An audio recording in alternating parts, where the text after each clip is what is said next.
Buongiorno, Riccardo Marchesan. Lei viene da? Toronto, Canada. I miei genitori venuti da qua, mia mamma è venuta da Marostica e mio papà è da Riese più Decima.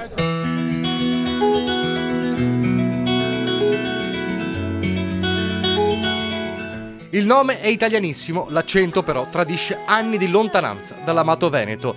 Riccardo e gli altri vengono dal Canada, ma la loro terra non l'hanno mai dimenticata. Molti di loro non l'avevano nemmeno mai vista perché il gruppo partito stamani da paesi in bicicletta per girare i luoghi più belli della regione è formato da figli di emigrati, non solo emigrati. Veneti partiti 30, 40 anni fa ed anche più per inseguire il sogno di una vita migliore.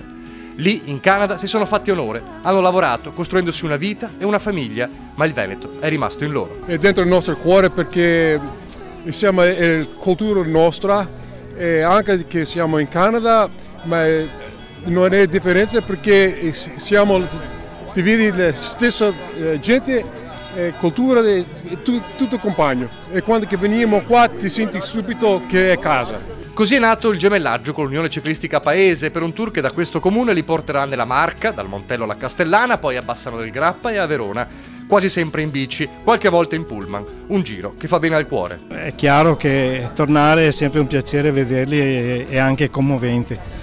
E speriamo che si trovino bene nella nostra comunità qui di paese. Perché se è vero che il Canada li ha adottati, le loro radici sono impossibili da estirpare. Mi immagino tante volte di venire qua a stare qua. I'll just follow the sun, kick my shoes off and run.